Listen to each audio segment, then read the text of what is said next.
तो 4 बजे की 4 बड़ी खबरों पर बात करें उससे पहले ज्ञानवापी मामले से जुड़ी इस वक्त की बड़ी खबर सामने आ रही है। पूरे ज्ञानवापी परिसर की एएसआई जांच की मांग मंजूर कर ली गई है। तो कोर्ट ने याचिका मंजूर की है।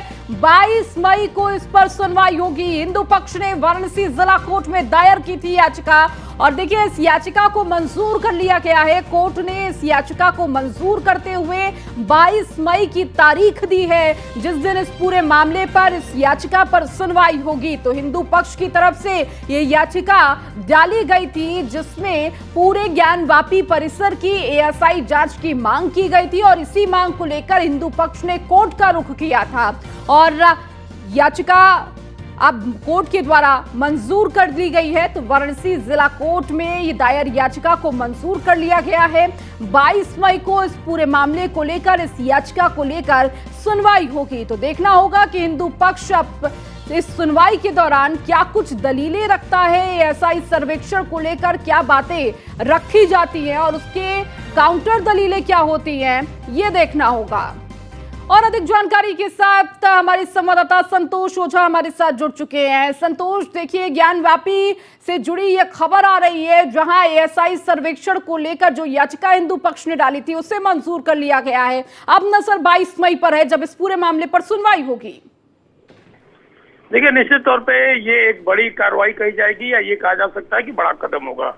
आज का दिन था, 2022 का साल था जब सर्वे के दरमियान ऐसी आकृति मिली जिसे एक पक्ष ने शिवलिंग और दूसरे पक्ष ने फव्वारा बताया था और उसी के दरमियान आज लोगों ने, संत समाज ने, वकीलों ने और साथ ही साथ वादियों ने एक साथ न केवल वहां जाकर पूजा दर्शन किया बल्कि खुशियां मनाते हुए प्रसाद के रूप में मिठाइयां बांटी। तो समझा जा सकता है कि ये मांग निश्चित तौर पे अपने आप में खास इस बात के लिए होगी क्योंकि मंदिर में सर्वे का जो दौर था वो याद होगा था सभी दर्शकों को और आपको भी कि निश्चित तौर पे जो कलाकृति मिल रही थी, स्वास्थ्य के निशान, पुष्प के, कमल पुष्प का निशान, ये साफ साफ जाहिर करता है कि ये मंदिर कभी देवस्थल हुआ होगा और वो सनातनी देवस्थल रहा होगा। जी सकता है कि पूरे मंदिर का सर्वे और पूरे मंदिर के एएसआई की सर्वे अपने आप में न केवल खास है बल्कि ये सारे बातों से परत उठा दी जाएगी कि ये मंदिर कितनी पुरानी है, इस मंदिर क्या है, निर्माण काल क्या रहा है और इन्हीं के साथ जो दावे हैं चाहे वो पक्ष के हो या फिर विपक्ष हो उन्हें किसी को बल और किसी को निराशा मिलेगी। जी बिल्कुल संतोष, और कहीं ना कहीं इस सर्वेक्षण से तथ्य सामने आएगा, सच्चाई सामने आएगी, लेकिन अभी कोर्ट में ये पूरा मामला है, सुनवाई होती है और सुनवाई के दौरान कोर्ट का क्या फैसला होगा ये देखना होगा। बहुत शुक्रिया संतोष इन तमाम जानकारियों को देने के लिए। तो हिंदू पक्ष इस याचिका को दायर किया था कि पूरे ज्ञानवापी को किस परिसर को किस तरह से एएसआई जांच की सर्वेक्षण की जरूरत है।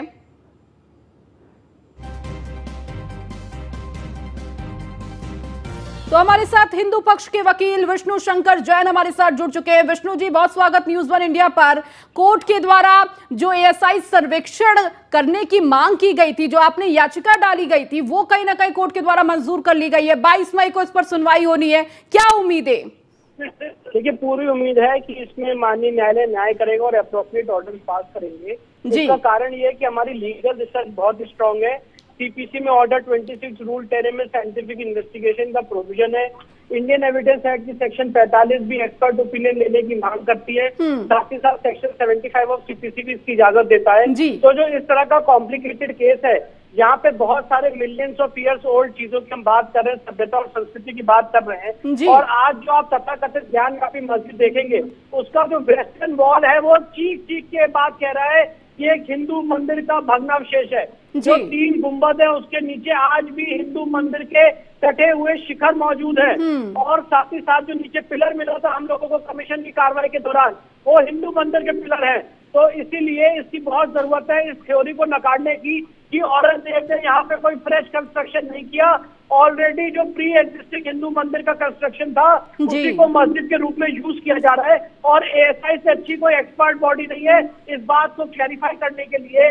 तो इसीलिए हमने यहाँ पे एएसआई द्वारा साइंटिफिक इन्वेस्टिगेशन की मांग की है, जिसमें माननीय न्यायालय ने अंजुमन इंतजामिया से जवाब मांगा है 19 तारीख तक और इस मामले की अगली सुनवाई 22 मई को निर्धारित की गई।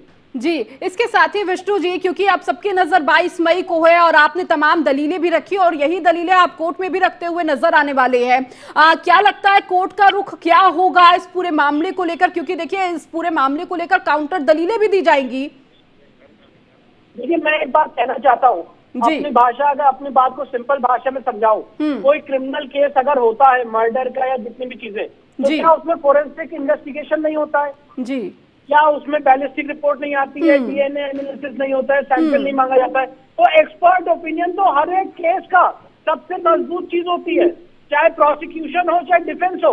अगर किसी भी आदमी को अपना केस प्रूव करना है तो एक्सपर्ट ओपिनियन का सहारा लेना पड़ता है, और इसीलिए सीपीसी में इस चीज की व्यवस्था की गई है। और मैं आपको यही बात बताने की कोशिश कर रहा हूँ कि इस तरह के कॉम्प्लिकेटेड केस में जब तक एक्सपर्ट की ओपिनियन नहीं आ जाएगी तब तक कोई फाइनल कंक्लूजन पे नहीं पहुंचा जा सकता। अगर आज में सारे लोग मान ले, मेरे सारे प्लेंटिफ्स मान ले कि भाई वो एक हिंदू मंदिर था, तो क्या मेरे मानने से वो हिंदू मंदिर हो जाएगा? जब तक एक्सपर्ट उसको कोरोबरेट ना करे। इतिहास की किताबों में जितना भी चीजें लिखी हो, पर क्या इतिहास की किताबों के आधार पे कोई केस डिसाइड हो सकता है? तो इतिहास की किताब, साथ ही साथ एक्सपर्ट ओपिनियन, इन सब का कोरोबरेशन और मिश्रण कोर्ट को अल्टीमेट डिसीजन आने पे उससे बिल्कुल विष्णु जी, देखिए इसके साथ ही साथ जो अगला पक्ष है वो कहीं ना कहीं एएसआई जांच को लेकर विरोध कर रहा है कि एएसआई जांच नहीं होनी चाहिए, और कहीं ना कहीं कोर्ट में भी हम यही देखेंगे कि वो लगातार यही मांग करेंगे कि एएसआई जांच नहीं होनी चाहिए, उसके पक्ष में वो नहीं है।